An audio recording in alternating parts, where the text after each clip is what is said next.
Ya, sudah keluar. Baik. Assalamualaikum warahmatullahi wabarakatuh. Selamat sore semuanya. Pada kesempatan kali ini, saya dan rekan saya akan mempresentasikan sebuah jurnal. Judulnya On the Use of a Laboratory Scale Pelton Wheel Water Turbine in Renewable Energy Education. Ya, jadi intinya jurnal ini bercerita tentang bagaimana membuat turbin Pelton dengan bahan-bahan seadanya. Seadanya maksudnya dengan bahan-bahan yang sudah tersedia di laboratorium, jadi nggak beli lagi. Ada saya di sini Yohanes, NIM-nya 43, dan rekan saya Raihan, NIM-nya 44. Abstraknya, turbin Pelton skala laboratorium untuk pembangkit listrik tenaga air telah dibuat dan digunakan dalam kurikulum pendidikan jurusan energi terbarukan di Universitas Jyväskylä. Konstruksi turbin Pelton, eksperimen peralatan, dan prosedur pengukuran akan dijelaskan dalam jurnal ini. Peralatan yang digunakan mudah dibuat dan menggunakan komponen yang tidak mahal. Sebagian besar dapat ditemukan di laboratorium sains yang standar. Dari hasil percobaan, didapatkan turbin memiliki efisiensi mekanik yang maksimum dari 0,47 dengan plus minus 0,02 untuk laju aliran 0,17 liter per second. Turbin Pelton dan peralatannya menunjukkan prinsip-prinsip pembangkit listrik tenaga air dan sangat cocok digunakan untuk keperluan pendidikan di jurusan energi terbarukan. Ya, jurusan Renewable Energy atau RE di Universitas Jyväskylä. Di sebelah kiri itu ada foto Universitas Jyväskylä. Jyväskylä itu ada di Finlandia. Dimulai pada tahun 2003 sebagai fokus program gelar master multidisiplin pada sektor RE. Mata kuliah wajib dalam kurikulum adalah mata kuliah laboratorium, yang bertujuan untuk memberikan pemahaman kepada siswa tentang prinsip-prinsip fisika yang terlibat dalam pembangkit energi terbarukan. Untuk ini akhirnya percobaan pembangkit listrik tenaga air skala laboratorium adalah dirancang untuk mendemonstrasikan teknologi turbin Pelton di pembangkit listrik tenaga air. Berikut adalah bahan pembuatan turbinnya.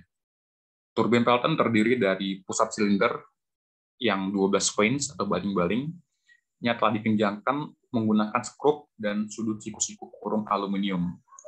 Pusat dan vanes dibuat dari plastik polyoxymethylen atau POM untuk kemudahan pengerjaan mesin. Jari-jari pitch turbin yang menggunakan jarak dari pusat poros ke benturan titik pancaran air. Seharusnya kira-kira 10 kali lipat diameter jet sehingga baling-baling yang didekatkan tidak mengganggu dengan aliran air. Terus alat yang lain adalah cups kembar. Di setiap baling-baling dibentuk dengan memiling 2 buah 26 mm hemispherical yang sejajar alur menggunakan pemotong ujung bola yang berukuran 8 mm. Tips dan sisi belakang baling-baling dibentuk oleh penggilingan dengan pengampasan sabuk. Bentuk dan ukuran pusat dan kapsnya dipilih sesuai dengan alat dan bahan yang tersedia. Poros turbin disupport langsung oleh housing turbin akrilik transparan yang memungkinkan pergerakan air mudah diamati. Alat yang terakhir adalah sebuah house coupling konektor dari toko peralatan taman digunakan sebagai nozzle. Diameter nozzle sekitar 6 mm dan radius pitch turbin adalah sekitar 60 mm. Di luar housing, bagian belakang nozzle dilengkapi dengan sambungan T yang digunakan untuk sumber air masuk dan untuk pengukuran tekanan masing-masing. Sebuah pengukur tekanan dapat dipasang langsung ke bagian belakang nozzle atau sambungan ke manometer air raksa dapat dibuat. Dalam sistem yang sedang dibahas, kedua metode telah digunakan untuk menentukan tekanan, tetapi manometer metode tampak lebih instruksif kepada siswa. Di sebelah kiri ini ada gambar detail roda Pelton yang menunjukkan 12 baling-baling atau vanes dengan jarak yang sama sekitar pusat turbin. Poros turbin dilengkapi dengan roda katrol yang menggerakkan generator DC menggunakan puli atau karet sabuk. Nozzle ditampilkan di sudut kanan bawah. Ya. Untuk selanjutnya bisa dilanjutkan oleh Mas Rehan. Silakan, Mas. Oke. Jadi selanjutnya ada cara kerja turbin. Jadi cara kerja turbin itu air disuplai ke nozzle oleh pompa listrik dan tabung fleksibel. Setelah menekan fan atau baling bawah, Untuk air presentasi bisa apa mengaktifkan on cam ya? berada.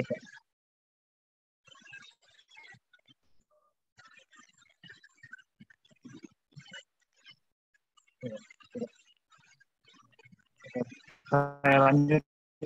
Setelah menekan fan atau baling-baling, air keluar dari rumah turbin melalui lubang di dasar dan mengalir kembali ke selungkup di mana asupan pompa berada. Laju aliran volume air diukur dan dikendalikan menggunakan flow meter volume magnetik dan dioperasikan dengan tangan katup. Namun, metode berbiaya rendah yang lebih sederhana adalah menggunakan pengukur cairan lulus dan stopwatch untuk mengukur aliran volume. Oke. Yang selanjutnya ada cara kerja turbin. Jadi salah satu ujung poros turbin memanjang melalui dinding housing dan dilengkapi dengan roda katol. Dia menggerakkan generator listrik DC kecil dengan menggunakan sabuk karet. Generator itu sendiri adalah motor yang diambil dari kipas pendingin DC.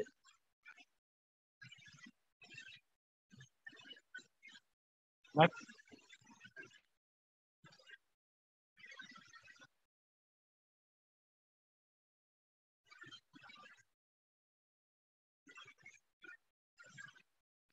Cara kerja turbin selanjutnya itu dengan sabuk penggerak terhubung ke generator DC dan tuas rem dilepas dari poros turbin. Arus dan tegangan beban resistif diukur, sedangkan secara bersamaan mengukur kecepatan rotasi turbin. Ini diulang untuk beberapa nilai beban perlawanan. Pengukuran menghasilkan daya listrik dihasilkan oleh generator sebagai fungsi dari rotasi kecepatan. Ekspresi yang ditemukan untuk daya tangensial adalah diperlukan untuk menghitung efisiensi listrik DC generator pada kecepatan rotasi yang tidak diukur secara langsung dengan tuas rem. Lalu selanjutnya ada hasil dan diskusi. Hasil yang biasa didapatkan dari eksperimen siswa ditunjukkan pada tabel dan gambar berikut. Dilihat pada tabel dan gambar berikut ini ada variabel-variabel, yaitu ada variabel Q, P, PW, PS, PC, N, dan yang lain-lainnya. Tabel di atas mencantumkan nilai Q yang digunakan diikuti oleh tekanan yang sesuai pada nozzle yang dihitung dari perbedaan ketinggian kolom merkuri dalam nanometer. Nilai maksimum diberikan untuk daya jet air, daya poros, dan daya listrik yang tersedia untuk beban. Yang sesuai efisiensi mekanik dan listrik maksimum ada di sisi kanan tabel bersama dengan total maksimum efisiensi pembangkit listrik tenaga air skala laboratorium.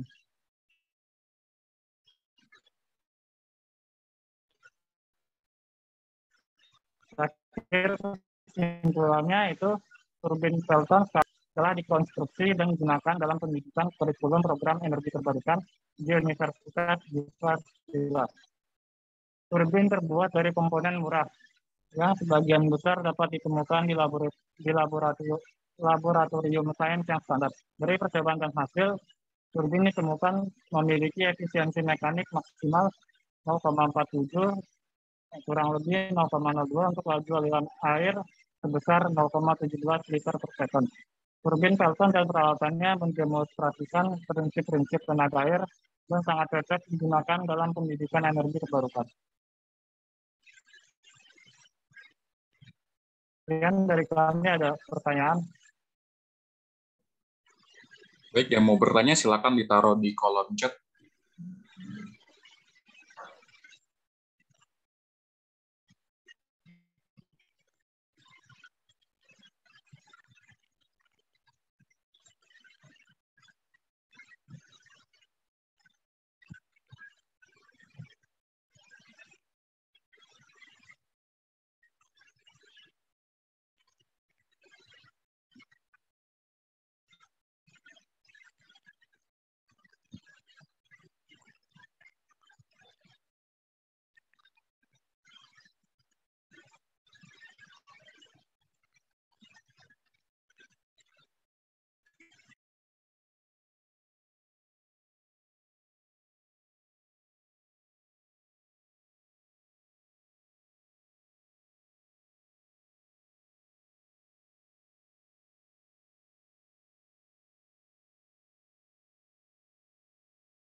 saya akan menjawab pertanyaan dari Sekar. Apakah perawatan turbin Pelton buatan sendiri tersebut lebih mudah dibandingkan dengan turbin buatan industri? Jadi ada perbedaan antara turbin Pelton buatan sendiri dengan turbin buatan industri tentunya. Jadi turbin Pelton buatan sendiri, buatan industri itu biasanya komponen-komponennya itu lebih kompleks, sehingga perawatannya juga akan lebih kompleks dibandingkan dengan turbin Pelton buatan sendiri. Jadi kesimpulannya, perawatan turbin Pelton buatan sendiri lebih mudah dibandingkan turbin buatan industri.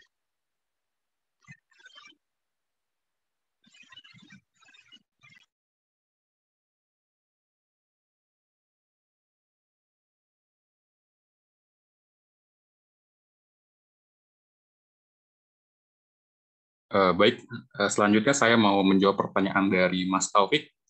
Apa perbedaan antara turbin Pelton yang dibuat dalam jurnal dengan turbin Pelton konvensional? Perbedaannya adalah turbin Pelton yang dibuat dalam jurnal ini menggunakan komponen yang bisa ditemukan dalam kehidupan sehari-hari, yaitu bisa ditemukan dalam laboratorium universitasnya. Jadi tujuannya adalah menekan biaya, jadi nggak usah beli baru lagi turbin Pelton, bisa bikin sendiri dengan bahan yang sudah ada. Kira-kira gitu sih.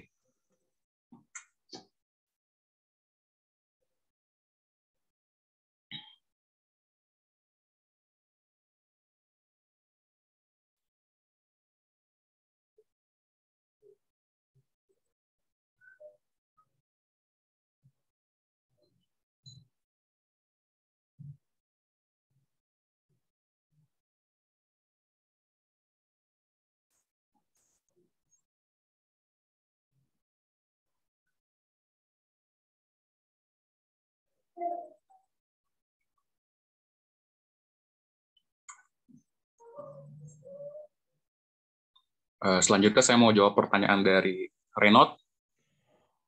Bagaimana laju aliran dalam turbin dikendalikan?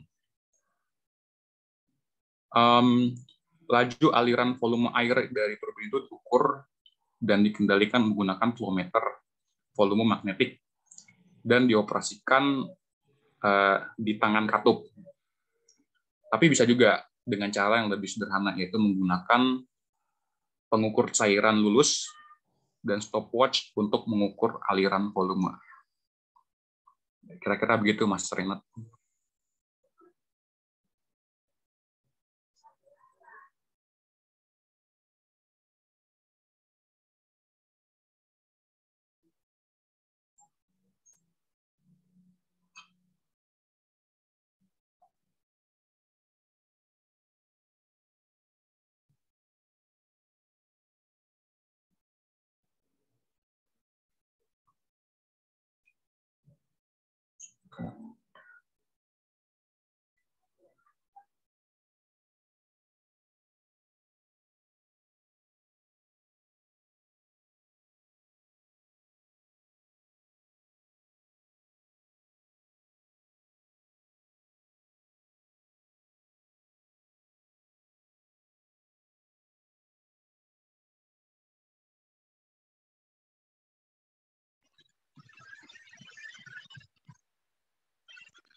Saya akan menjawab pertanyaan dari Sales. Apakah turbin Pelton yang dibuat memenuhi standar yang ada? Jadi dari percobaan dan hasil yang tadi dilakukan itu, turbin ditemukan memiliki efisiensi mekanik maksimal 47% dengan keakuratan 2%. Untuk laju aliran airnya itu 17%. Jadi turbin Pelton dan peralatannya mendemonstrasikan prinsip-prinsip tenaga air dan sangat cocok digunakan dalam penyidikan energi terbarukan.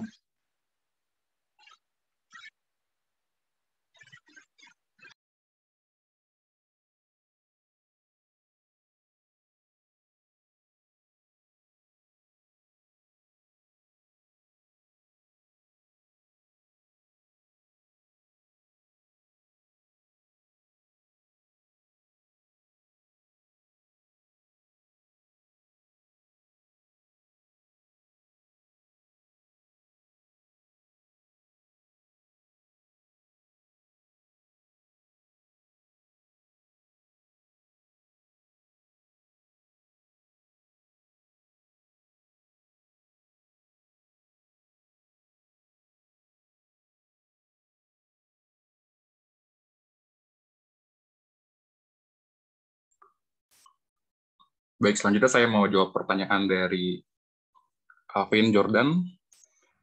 Bagaimana perbedaan kepresisian manufaktur dari turbin Pelton buatan sendiri ini dibanding dengan yang beli? Turbin buatan industri itu pasti lebih presisi dengan peralatan-peralatan mereka yang lebih lengkap dan canggih.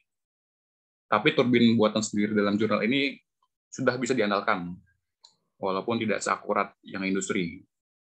Karena memang menggunakan bahan yang seadanya dan harganya juga relatif lebih murah dibanding dengan turbin industri. Kira-kira gitu, Mas Alvin.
Apa masih ada yang mau bertanya?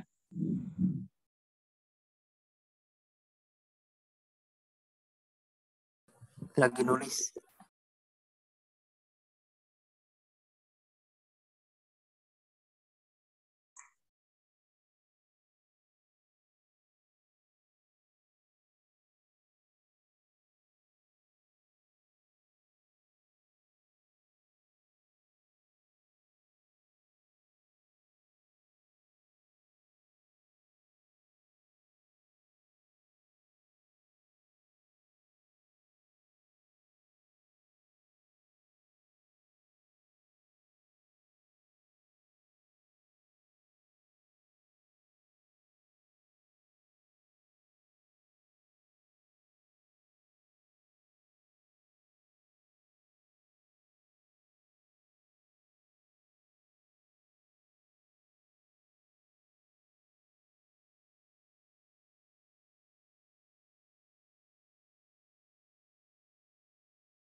Saya akan menjawab pertanyaan dari Warido secara spesifik topik apa yang berkaitan dengan renewable energy pada jurnal. Jadi jurusan renewable energy dari Universitas JYU itu dimulai pada tahun 2003 sebagai fokus program gelar master multidisiplin pada sektor renewable energy. Jadi jurusan ini banyak bahas energi sama seperti teknik mesin, namun fokusnya itu dalam energi terbarukan. Seperti itu.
Baik, saya mau jawab pertanyaan terakhir dari Mas Tulus. Kenapa universitas tersebut, maksudnya Universitas Ibaskila, tidak membeli saja turbin Peltonnya? Oke, alasan pertama adalah untuk menghemat biaya. Tentunya kalau bikin sendiri itu lebih murah ya biayanya ya. Terus yang kedua adalah ya untuk tujuan edukasi gitu. Karena jurusannya sendiri itu namanya jurusan renewable energy. Jadi sekalian bikin juga sekalian mengedukasi mahasiswanya untuk prinsip daur ulang. Jadi bahan-bahan yang sudah ada, yang ada di laboratorium bisa kita gunakan, bisa kita pakai kembali untuk membuat turbin Pelton dalam jurnal ini. Nah, gitu untuk keperluan edukasi ya. Kira-kira gitu Mas Tulus.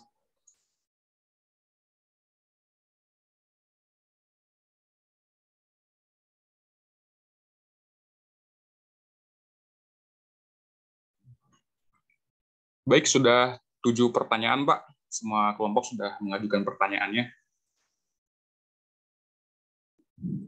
Saya tutup aja ya, Pak.